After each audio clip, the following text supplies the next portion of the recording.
Hello students, आज के lecture में लेक्चर नंबर 11 में आज हम डिस्कस करेंगे rules for obtaining images form by spherical mirrors. यानी जो रे डायग्राम है हमारा, उसमें हम ये आगे देखेंगे कि इमेज कहाँ पर बनती है।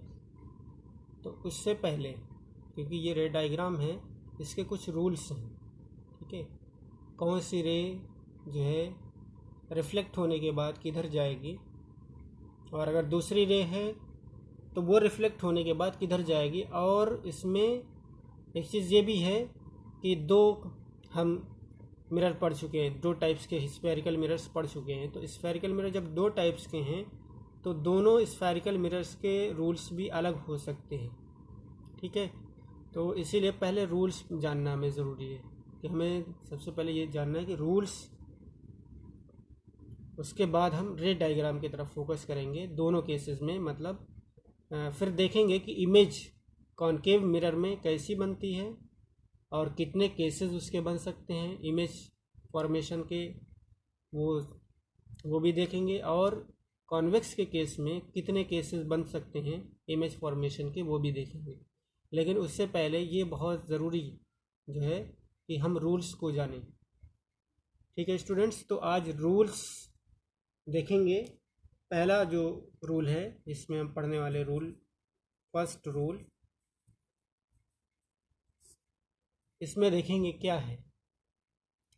फर्स्ट रूल में ये है कि अगर कोई भी ray parallel to principal axis incident ray जो है, जैसे हमारा कॉनकेव मिरर है, ये कॉनकेव मिरर हम ले रहे हैं। ठीक है, इसका एक प्रिंसिपल एक्सिस होगा, ये प्रिंसिपल एक्सिस है इसका, ये इसका पोल हो गया, यहाँ पर इसका कहीं सेंटर ऑफ कर्वेचर होगा, और इस मिड पॉइंट, इसके मिड में एक पॉइंट होगा जिसको हम क्या कहते हैं, फोकस, या सिंपली प्रिंसिपल फोकस के नाम से जानते हैं।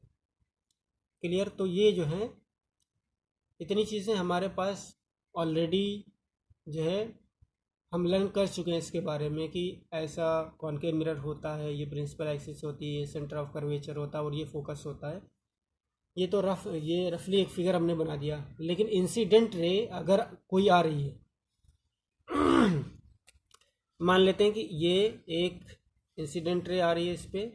अब देखो ये क्या है, ये वाली जो रे है ये इसके जो प्रिंसिपल एक्सिस हमने बनाया था इसके पैरेलल है।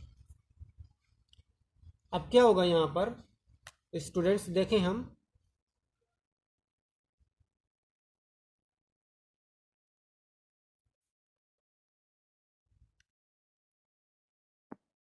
Just 1 minute.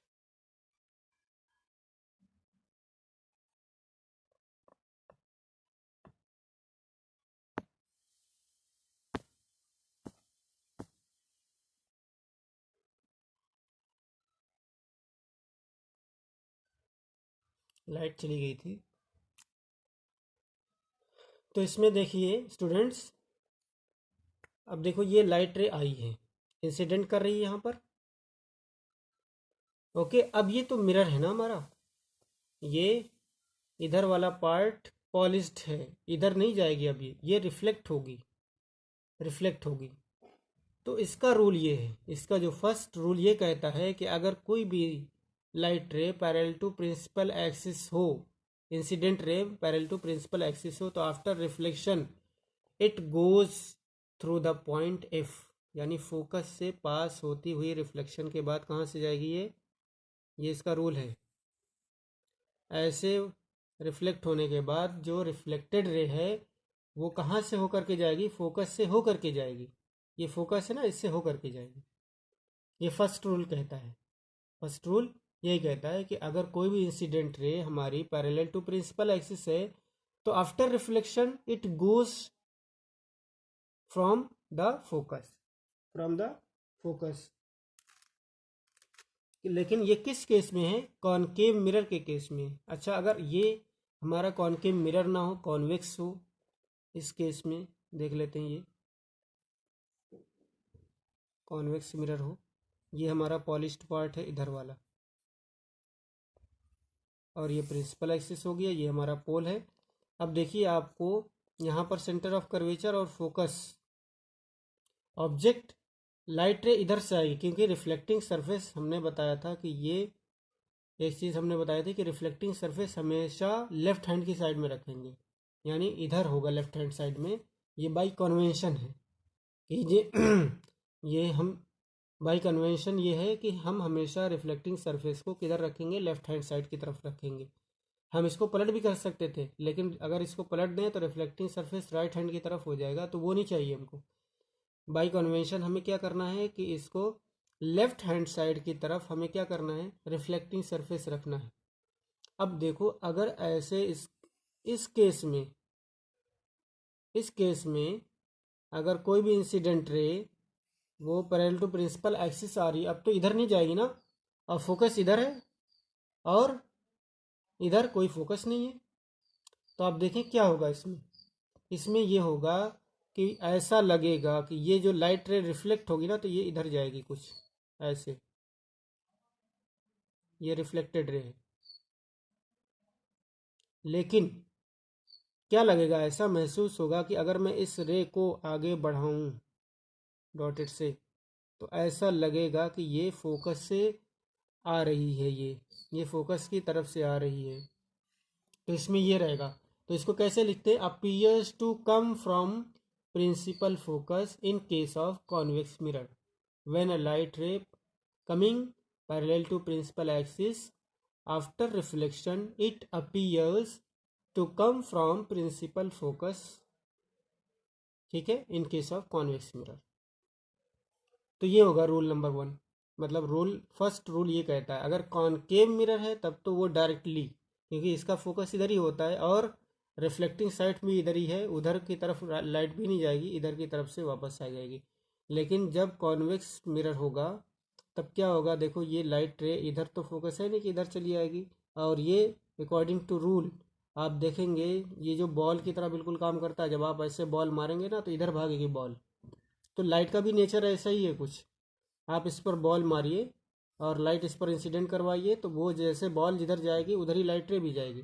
तो ये जो इंसिडेंट रे इस पर टकराएगी तो या स्ट्राइक करने के बाद इधर जाएगी, और ये जो जा रही है ना रिफ्लेक्टेड रे, इसको जब यहाँ आगे बढ़ाएंगे तो हमें लगेगा कि ये कहाँ से आ रही है, फोकस से आ रही है। ठीक है, it appears to come from focus, ये लिखेंगे। अच्छा, ये फर्स्ट रूल हो गया। ये जब भी हम रे डायग्राम जो है रे डायग्राम बनाएंगे अभी नेक्स्ट जो क्लास में, तो ये हमें लेना पड़ेगा, मतलब कोई ना कोई रूल इसमें लगेगा, बगैर रूल अप्लाई किए होगा नहीं। ठीक है स्टूडेंट्स, तो इसको ज़रूर ध्यान में रखें ताकि जो है आपको बातें क्लियर हो जाएं, आपके लिए आसानी हो आगे। क्लियर। अब सेकंड रूल की बात करते हैं ज़रा। रूल सेकंड रूल क्या कहता है, देखो दोनों मिरर हैं, कॉनकेव में अलग होगा, कॉन्वेक्स में अलग होगा रूल। और नियर अबाउट ये अगर आप थोड़ा सा इसको सीरियसली देखें तो ऐसा लगेगा कि हाँ रूल तो सेम ही है, रूल तो सेम ही है। सेकंड रूल में क्या कहता है ये, अगर कोई इसका जस्ट अपोजिट है, अपोजिट का मतलब क्या है कि अगर light ray parallel to principal axis आए तो रिफ्लेक्शन के बाद फोकस से होकर जाएगी। लेकिन सेकंड रूल में यह है कि अगर कोई लाइट रे फोकस से होती हुई आए, रिफ्लेक्ट होने के बाद किधर जाएगी, तो इसका अपोजिट है। कॉनकेव मिरर में क्या होगा, देखिए आप, ये बगैर जो है ये हमारा पोल है, यहाँ पर सेंटर ऑफ कर्वेचर और यहाँ पर फोकस। अब हमें ऐसी रे लेना है जो फोकस से हो करके आए, तो इसका मतलब ऐसे आएगी कुछ ऐसे। ये इंसिडेंट रे किधर से आ रही है, फोकस को टच करती हुई आ रही। पहले केस में क्या आ रही थी, पैरेलल आ रही थी। अब देखो इसका अपोजिट, अगर फोकस से आ रही है तो ये क्या होगी, रिफ्लेक्ट होने के बाद इधर से क्या हो जाएगी, रिफ्लेक्ट होने के बाद ये पैरेलल टू प्रिंसिपल एक्सिस होगी। After reflection the reflected ray becomes parallel to principal axis in case of concave mirror. लेकिन क्या कॉन्वेक्स मिरर में भी ऐसा होगा, देखिए क्या करना पड़ेगा कॉन्वेक्स मिरर में। कॉन्वेक्स मिरर में कैसा केस बनेगा, ये देखिए आप, यहाँ फोकस, और इस ये पॉइंट हमारा सेंटर ऑफ कर्वेचर, और ये हमारा पोल है। अब आप देखो मैंने क्या कहा था इस केस में कि फोकस से होती हुई कोई इंसिडेंट रे आए। अब इधर फोकस है ही नहीं, फोकस कहाँ है, यहाँ है। अब कोई भी लाइट रे आएगी तो फोकस तक तो नहीं जाएगी ना, लेकिन हम क्या करेंगे, वो इंसिडेंट रे टूवर्ड्स फोकस आए, ऐसी ऐसी इंसिडेंट रे लेना है जो फोकस की तरफ जा रही हो। ऐसे डॉटेड लाइन से हम उसको देखें कि उधर ही जा रही कि नहीं जा रही है। ठीक है, ये देखो फोकस की तरफ ही जा रही है, तो ये जाएगी तो नहीं आगे, यहाँ पर क्या होगी, स्ट्राइक करने के बाद रिफ्लेक्ट होगी। अब जब रिफ्लेक्ट होगी, रिफ्लेक्ट होने के बाद ये प्रिंसिपल एक्सिस के पैरेलल हो जाएगी, ये होगा। तो इसमें क्या लिखेंगे, कॉन्वेक्स के केस में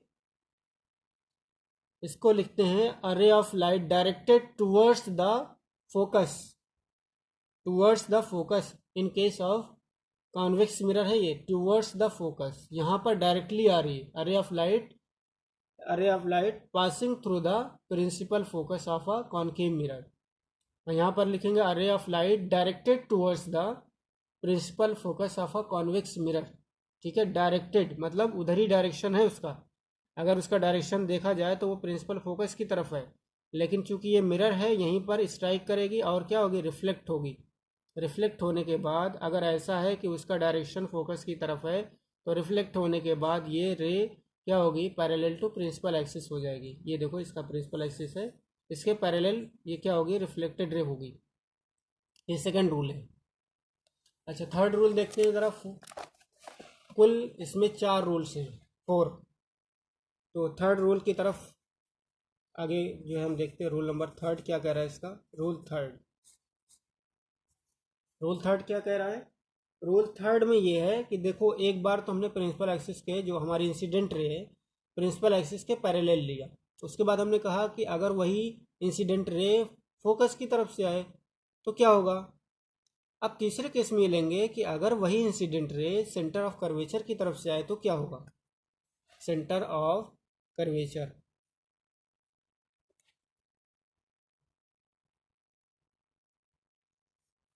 ये कॉनकेव मिरर ले रहा हूं मैं पहले, ये कॉनकेव मिरर है, और यहाँ पर सेंटर ऑफ कर्वेचर, यहाँ इस पॉइंट पर फोकस, ये हमारा पोल। तो क्या कह रहा हूँ मैंने कहा कि पहली बार में तो हमने लिया था पैरेलल, दूसरी बार में लिया कि फोकस से होके आ रही है, तीसरी बार में लेंगे a ray of light passing through C, centre of curvature, यहाँ से आएगी लाइट। मतलब क्या करेंगे, हम इसको ऐसे बनाएंगे कि इसको इंसिडेंट रे इसको टच करती हुई आए, ऐसे ऐसे, ये हमारी इंसिडेंट रे।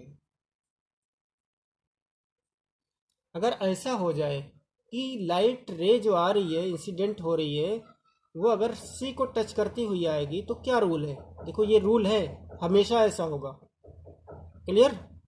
तो ये जो रूल क्या कहता है, ये रूल ये कहता है कि अगर ऐसा कोई भी, ऐसी कोई भी रे जो सी को टच करती हुई सी से पास हो रही है, तो रिफ्लेक्ट होने के बाद क्या होगा, ये ना तो ये पैरेलल टू प्रिंसिपल एक्सिस जाएगी, ना तो ये फोकस से होकर के जाएगी, बल्कि क्या होगा, ये उसी डायरेक्शन में वापस चली जाएगी, सेम जिस रास्ते से आई है उसी रास्ते से वापस जाएगी। क्यों, ऐसा किस केस में हुआ था, आप एक बार सोचो, एक बार सोचो कैसे किस केस में हुआ था। जब प्लेन मिरर हमने बनाया था, प्लेन मिरर, ये प्लेन मिरर था, जब यहाँ इंसिडेंट रे आ रही थी और यहाँ नॉर्मल हम बना रहे थे इस पे, तो इतने एंगल से ये रिफ्लेक्टेड रे जा रही थी। तो इसी में हमने एक केस बताया था कि अगर ये प्लेन मिरर है और कोई भी लाइट रे परपेंडिकुलर आए इसके, परपेंडिकुलर, तो क्या होगी, रिफ्लेक्ट होने के बाद इसी रास्ते से वापस चली जाएगी। तो ये परपेंडिकुलर होगी, परपेंडिकुलर के केस में मैंने बताया था। तो सेम चीज़ यहाँ भी हो रही है, ये जो इंसिडेंट रे आ रही है ना, यहाँ पर ये जो मिरर है इस पॉइंट पर अगर हम देखें तो ये लाइट रे परपेंडिकुलर हो रही है, मतलब ये 90 डिग्री बनाएगी यहाँ पर, और जब भी 90 डिग्री कोई भी रे बनाएगी तो वो वापस उसी रास्ते से जाएगी, मतलब रिफ्लेक्ट होने के बाद जिधर से आई है उधर ही चली जाएगी वापस। क्लियर। तो याद रखिए हमेशा तो इसीलिए कभी कभी किताबों में, जैसे मैं बना दूँ एक दूसरा फिगर, कभी कभी किताबों में ऐसा दिया होता है। जो लॉज आपने पढ़े हैं, angle i equal to angle r, वो स्फेरिकल मिरर में भी होगा। ये पी हो गया हमारा, यहाँ पर सेंटर ऑफ कर्वेचर, यहाँ पर फोकस। देखो जो भी हमने लिया था अभी, जैसे ये पैरेलल लिया है, ठीक है, incident ray parallel to principal axis है, तो रिफ्लेक्ट होने के बाद क्या होगी, ये फोकस से वापस जाएगी, मतलब रिफ्लेक्ट होने के बाद ये क्या होगी, फोकस से पास होगी। अब ये देखो आप, यहाँ पर एंगल आई और आर नहीं बन रहा है। नॉर्मल कहाँ से बनाएंगे, नॉर्मल जो बनेगा ना, ये सी की तरफ से इस पर बनेगा। ये सी की तरफ से एक डॉटेड लाइन जो बनाएंगे हम, सी से पास होती हुई, यही इसका नॉर्मल होगा। मतलब ये जो लाइन सी से बनेगी ना, ये नॉर्मल इस पॉइंट पर होगा नॉर्मल। अब ये एंगल आपका आई है और इधर का आर है, ये आई बनेगा और ये आर बनेगा। कहीं कहीं किताबों में ये वाली लाइन भी बना के रखता है, इसलिए ताकि आपको दिखा रहा है ये आई और ये आर है एंगल, और ये आई और आर हमेशा इक्वल होंगे, चाहे वो प्लेन मिरर हो चाहे स्फेरिकल मिरर हो, दोनों केसेस में। क्लियर? तो ये चीज़ें आपको याद रखनी है, ये कि आई आर, ये जो सी से जा रही है ना, कहीं भी लाइट रे जाए, चाहे इधर जाए, चाहे नीचे की तरफ जाए, चाहे कहीं और जाए, ज़रूरी नहीं कि यहीं पर जाए। जैसे मैं एक लाइट रे, मैं एक डॉटेड लाइन ऐसे बना रहा हूँ, सी के पास होती हुई दूसरी। अब देखो ये सी से पास होती दूसरी यहाँ जा रही है, तो ये जो है ना, ये वाली लाइन भी क्या होगी, ये भी परपेंडिकुलर होगी इस पर, इस पॉइंट पर। यहाँ भी ये 90 डिग्री बनाएगी, जैसे यहाँ 90 डिग्री बना रही है ऐसे यहाँ भी बनाएगी।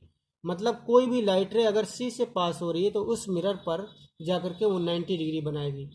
और ऐसा क्यों होता है, आप ऐसा देख लो, ये मैथमेटिकल टर्म है, इसमें मैथमेटिक्स एक यूज़ हुई है। अभी टॉपिक दूसरा हो जाएगा, तो मैं, चलो इसको डिस्कस ही कर लेते हैं। देखो ये क्या है, मैं डिस्कस ही कर देता हूँ फिलहाल, नहीं तो फिर भूल जाएगा।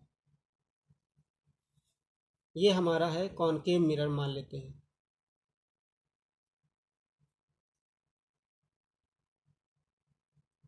अब देखो इसको जब बनाएंगे ना पूरा स्फीयर, पूरा स्फीयर है एक ऐसे, जिससे ये मिल जो है कट करके हमने बनाया था इसको, मैंने शुरू में इसको बताया था कि ये कट करके एक पार्ट होता है स्फेरिकल मिरर। अब देखो ये सेंटर है इसका, सेंटर ऑफ कर्वेचर।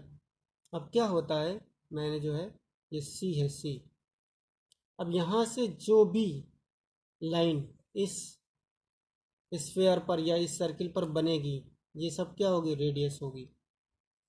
सब कहीं भी डाल दो आप, है ना, ये क्या होगी, ये सब रेडियस हैं, ये रेडियस है, ये भी रेडियस है, ये भी रेडियस है, ये भी रेडियस है, और ये भी रेडियस है, सब रेडियस है। और एक और बहुत अहम बात इस पे है कि इस पॉइंट पर ये जो रेडियस है ना, इस पॉइंट पर हमेशा अगर हम इस पे एक टेंजेंट ड्रा करें, टेंजेंट वाले पार्ट में देखेंगे, अगर टेंजेंट आप ड्रा करें इस पॉइंट से, तो ये इस जो टेंजेंट आपने ड्रा की है, ये 90 डिग्री बनाएगी इस रेडियस के साथ हमेशा। अब इस पर जब टेंजेंट ड्रा करेंगे तो टेंजेंट कुछ ऐसे ड्रा होगी, इस पॉइंट को टच करती हुई, यानी एक पॉइंट से एक ही टेंजेंट ड्रा होती है। और ये जब हम एंगल मेज़र करेंगे तो ये भी 90 होगा। और यहाँ पर भी जब टेंजेंट ड्रा करेंगे ऐसे, तो हम देखेंगे कि इस टेंजेंट से और ये जो रेडियस का एंगल है ये 90 डिग्री होगा। इसीलिए ऐसा हो रहा है। यहाँ पर सी जो है ना, सी, ये सी, जब भी कोई लाइट रे पास होगी तो ये जो बनेगा ना, इतना वाला पार्ट, मिरर से और सी के बीच में ये रेडियस बनेगी। तो हमेशा क्या होगा, ये परपेंडिकुलर इस पॉइंट पर परपेंडिकुलर होगी, इस पॉइंट पर। जैसे यहाँ पर इस पॉइंट पर हम अगर टेंजेंट बनाएं तो यह पॉइंट ऑफ कांटेक्ट कहलाता है, यहाँ पर ये 90 डिग्री बनता है। ऐसे ही यहाँ पर भी होता है, सेम मिरर के केस में भी सेम होता है, स्फेरिकल मिरर के केस में। क्लियर है स्टूडेंट्स? नहीं अगर समझ में आया तो मुझे इस मैसेज कर दीजिएगा, या आप उसी में कमेंट कर दीजिएगा वीडियो में, तो मैं उसको इंशाल्लाह रिजॉल्व कर दूंगा। किसी और दिन उसको डिस्कस करूंगा दोबारा से अच्छे से। ठीक है, तो थर्ड रूल क्या कहता है कि अगर लाइट रे सी की तरफ से आए तो वो बैक उसी रास्ते से चली जाएगी। क्लियर? लेकिन इन केस ऑफ कॉनकेव मिरर तो पॉसिबल है, यहाँ पर सी होता है।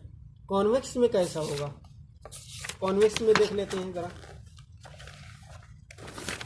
कॉन्वेक्स में कैसा होगा। कॉन्वेक्स के केस में रूल थर्ड, कॉन्वेक्स मिरर तो ऐसा बनता है, इस टाइप से बनता है, ठीक। ये हमारा कॉन्वेक्स मिरर होता है। अब ये इसमें हमने डाल दिया, ये सेंटर ऑफ कर्वेचर हो गया इसका, ये फोकस हो गया। अब देखो लाइट रे इधर से आएगी क्योंकि रिफ्लेक्टिंग सरफेस किधर है, लेफ्ट हैंड। अब सी इधर है और हमें इधर से लाइट रे लाना है, तो क्या करेंगे, जैसे हमने सेकंड में किया था फोकस वाले में, टूवर्ड्स फोकस, तो यहाँ पर क्या होगा, टूवर्ड्स सेंटर ऑफ कर्वेचर। एक रे ऑफ लाइट ऐसी लेना है जो डायरेक्टली सेंटर ऑफ कर्वेचर को टच नहीं करती है, लेकिन कॉन्वेक्स मिरर के केस में ऐसा लगेगा कि ये सेंटर ऑफ कर्वेचर की तरफ जा रही है। देखो यहाँ से आगे नहीं बढ़ेगी ये लाइट रे, ये लाइट रे यहाँ से आगे नहीं बढ़ेगी क्योंकि इधर पॉलिश्ड है, ये इधर क्या किया हमने, पॉलिश कर रखा है। तो ये होगा कि ये जो लाइट रे है, ये जो लाइट रे है इधर जा रही है, किधर, towards the centre of curvature of convex mirror. In this case after reflection the light रे रिट्रेस इट्स पाथ। रिट्रेस का मतलब होता है रिफ्लेक्टेड रे उसी रास्ते से बैक होगी, मतलब ये इंसिडेंट रे थी और यही रिफ्लेक्टेड रे है, उसी रास्ते से वापस चली जाएगी, ऐसे आ रही थी और ऐसे ही वापस चली जाएगी। ये थर्ड रूल है in case of convex mirror, ठीक है। लास्ट रूल देख लेते हैं, लास्ट रूल, रूल 4 क्या कहता है, ये रूल 4 क्या कहता है, रूल 4 ये कहता है कि बहुत ईजी है कि अगर कोई भी लाइट रे जो इंसिडेंट हो रही है वो डायरेक्टली ना तो फोकस से पास हो, ना पैरेलल आए और ना सेंटर ऑफ कर्वेचर से पास हो, डायरेक्टली पोल पर जा कर के स्ट्राइक करे, मतलब इंसिडेंट जो पॉइंट ऑफ इंसिडेंस है वो जो है उसका पोल हो जाए। कॉनकेव मिरर बना ले, पहले कॉनकेव मिरर के केस में देख लें।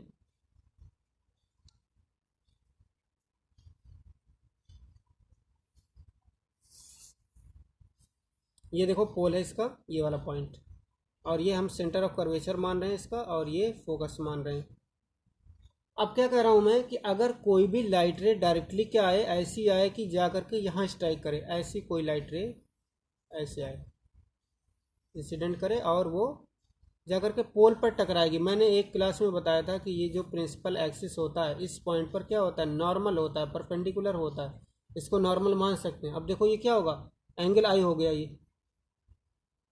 अब क्या होगा, ये जो लाइट रे आई है अब यहाँ से रिफ्लेक्ट होगी, रिफ्लेक्ट होने का मतलब क्या होगा, angle i equal to angle r होना चाहिए।